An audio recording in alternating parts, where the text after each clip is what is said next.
Assalamualaikum warahmatullahi wabarakatuh. Bagaimana kabarnya hari ini anak-anak? Semoga dalam keadaan sehat ya. Pada kesempatan kali ini kita akan belajar tentang perkembangbiakan tumbuhan pada kelas 6. Adapun tujuan pembelajarannya, yang pertama, dengan mengamati gambar bunga, peserta didik dapat mengidentifikasi perkembangbiakan pada tumbuhan dengan benar. Yang kedua, peserta didik dapat menyebutkan bagian-bagian bunga dan fungsinya dengan benar.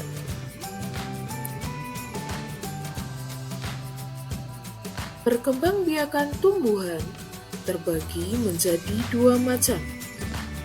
Yang pertama, perkembangbiakan tumbuhan secara generatif, dan yang kedua secara vegetatif.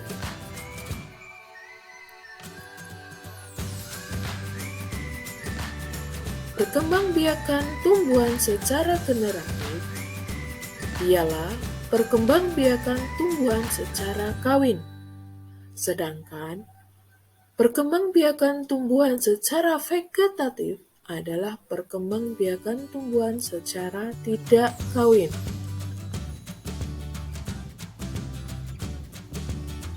Alat perkembangbiakan generatif pada tumbuhan adalah bunga.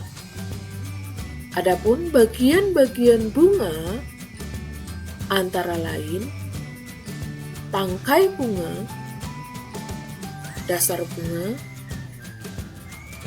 mahkota bunga, kepala putik, tangkai putik, kepala sari, benang sari, serta bakal biji. Bagian bunga yang berfungsi sebagai alat perkembangbiakan yaitu putik dan benang sari.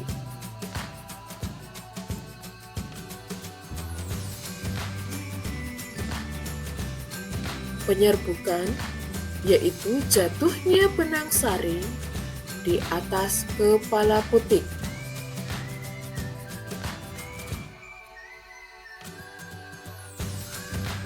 Adapun macam-macam penyerbukan. Yang pertama, penyerbukan sendiri atau yang biasa disebut dengan autogami. Yang kedua, penyerbukan tetangga atau geotogami. Yang ketiga, penyerbukan silang atau allogami. Dan yang keempat adalah penyerbukan bastard atau hibridogami.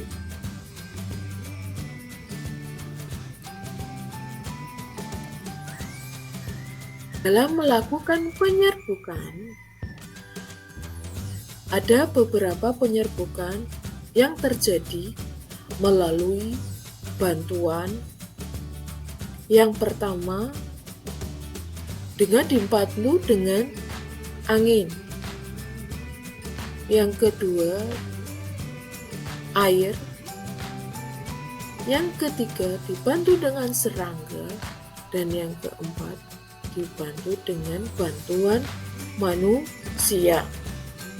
Tumbuhan juga berkembangbiak secara vegetatif, di mana perkembangbiakan vegetatif yaitu tanpa melalui perkawinan atau aseksual.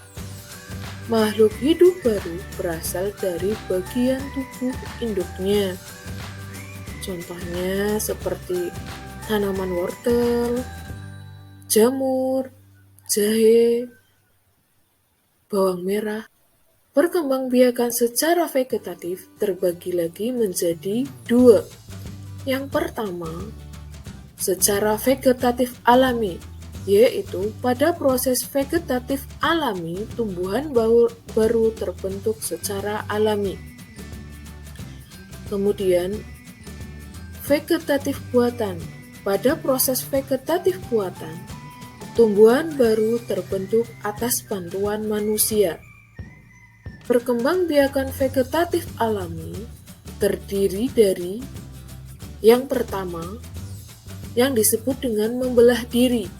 Di sini, tumbuhan tingkat rendah berkembang biak dengan membelah diri. Contohnya, ganggang hijau. Kemudian yang kedua, spora. Tumbuhan yang berkembang biak dengan spora antara lain tumbuhan paku, jamur, dan ganggang.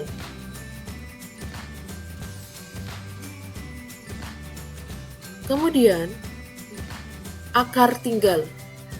Akar tinggal atau rizoma merupakan batang yang tertanam dan tumbuh di dalam tanah. Contohnya pada tumbuhan jahe, temulawak, kunyit, dan yang lainnya. Kemudian, umbi lapis. Tumbuhan yang berkembang biak dengan umbi lapis antara lain bawang merah, bawang bombay, bawang putih, bunga bakung, dan bunga tulip.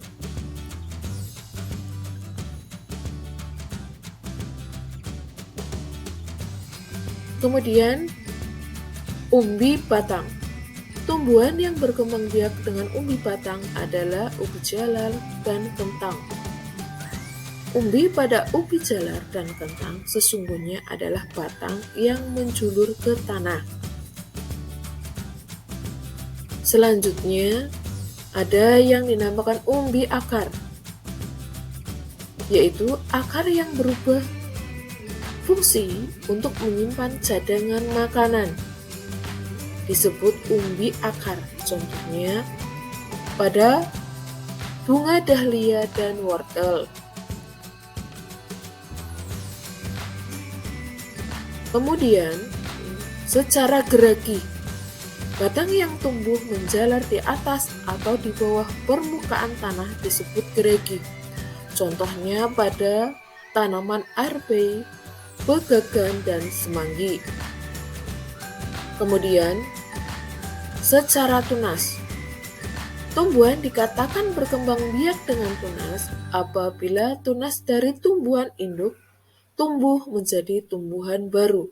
Contohnya pada pohon pisang.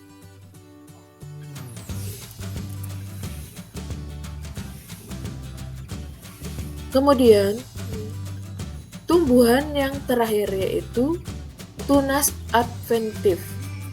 Tunas adventif adalah tunas yang tidak terbentuk di lokasi yang seharusnya atau tanpa melewati proses perkawinan. Contohnya pada tumbuhan cocor bebek.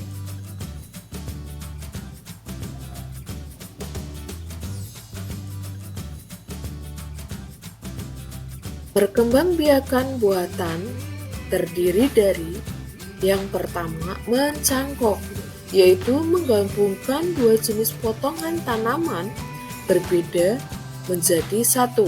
Contohnya pada pohon jambu, pohon mangga, rambutan, dan sebagainya. Kemudian, stek. Perkembangbiakan dengan cara stek dilakukan dengan cara menanam bagian tertentu pada tumbuhan tanpa menunggu tumbuhnya akar baru terlebih dahulu. Kemudian, merunduk, yaitu membengkokkan bagian cabang kemudian membenamkannya ke dalam tanah. Contohnya pada tanaman arbe, apel, tebu, stroberi, dan melati. Selanjutnya, secara menempel atau okulasi, yaitu cara pembudidayaan tanaman dengan menempelkan mata tunas dari dua tanaman yang sejenis tetapi berbeda. Misalnya, mangga mana lagi dengan mangga arum manis.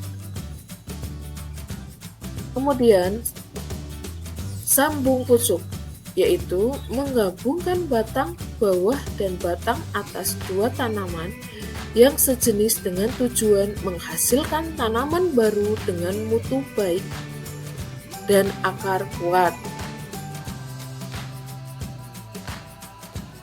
Adapun keuntungan perkembangbiakan secara vegetatif buatan, yang pertama, sifat tumbuhan baru sama persis dengan sifat tumbuhan induknya. Jika tumbuhan unggul, maka tumbuhan baru pun akan bersifat unggul. Yang kedua, cepat memberikan hasil jika dibandingkan dengan yang ditanam dengan bijinya. Kemudian, kerugian perkembangbiakan secara vegetatif buatan, yaitu yang pertama, tumbuhan yang diperbanyak secara vegetatif buatan tidak memiliki akar tunggang, sehingga mudah tumbang. Yang kedua, perkembangbiakan vegetatif buatan menghasilkan sedikit keturunan atau tumbuhan baru.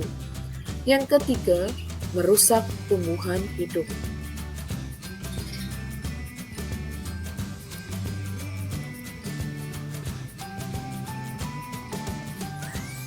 Itulah penjelasan tentang perkembangbiakan tumbuhan baik secara generatif maupun vegetatif.